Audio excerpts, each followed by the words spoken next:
really, we were just going about our everyday, regular lives when I got that phone call. It was 10:30 in the morning that my phone rang, and I remember looking at the caller display thinking, why is Mark's work phoning me?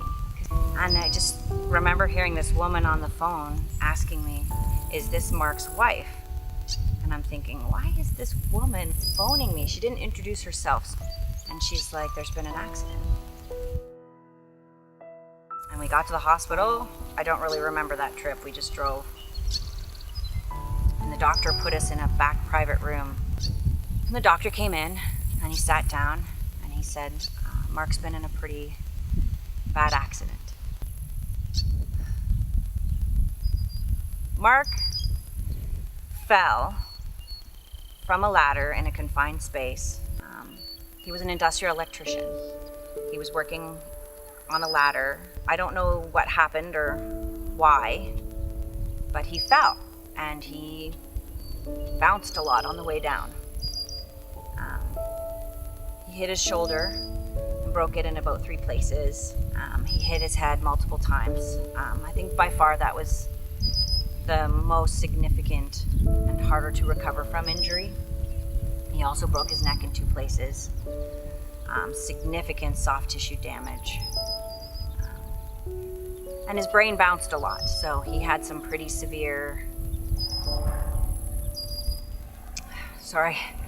He had some pretty severe brain trauma. I just remember thinking, just wake up. You wake up, we can fix this, you'll be better. And that was really the easy part. It really was. Waking up was the easy part.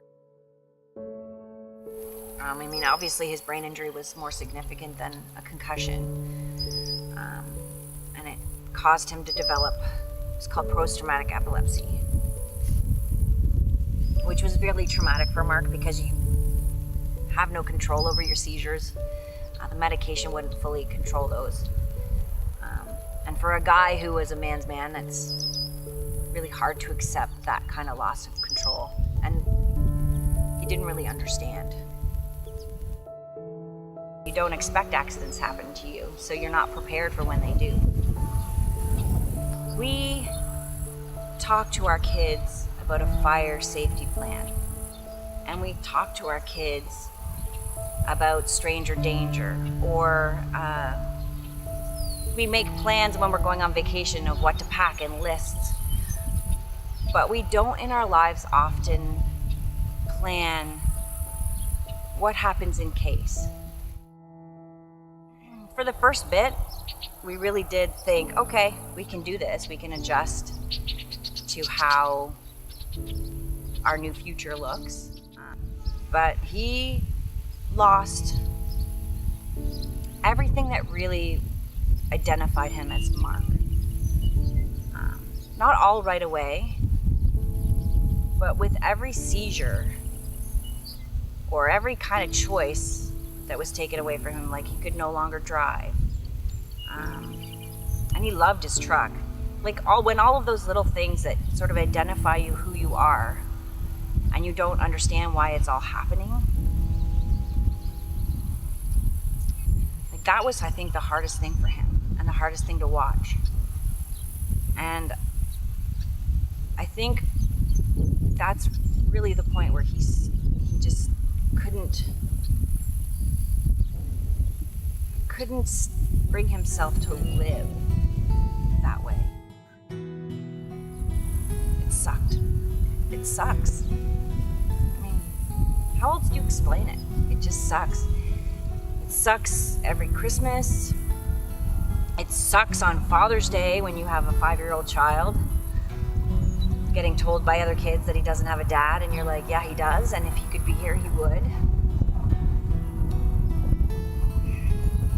It sucks when Liam does something really cool that reminds you of Mark, and you can't phone him, and you can't text him, and you can't say, hey, look what we made.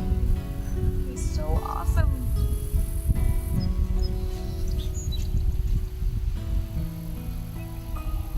It sucks. And And I mean, I'm not unique in that. I mean, we lose people we love for a lot of reasons, but we lost Mark for something that could have been preventable. And I mean, families don't think about that. And I want people, if they're watching this, to go home and think about that. Think about how they can be safer in their life, or what that empty chair at their table would look like, or what their families would do without them. And then when they're doing something at work where they're like, hey, maybe I shouldn't do it this way, think about that. Or, hey, that piece is broken, we should get that fixed before something bad happens. Or any of those numbers of reasons. Or even the faulty brake in your car where you're like, it's sticking a little, well, get it fixed. Like, get on those things now, because it could change everything about the life that your family lives. Like, it's so fast that your family is living without you. It was one phone call for me. A matter of hours changed everything about my life. And about Liam's life.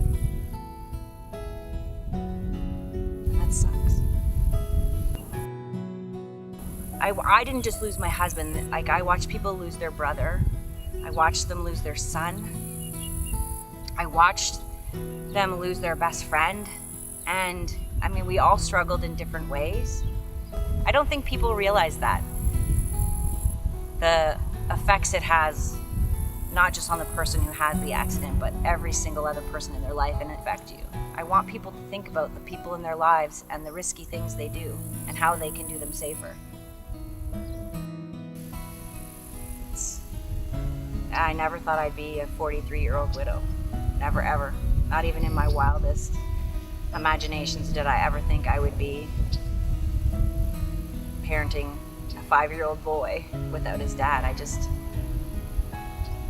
strange. But you do it. You just get up and do it.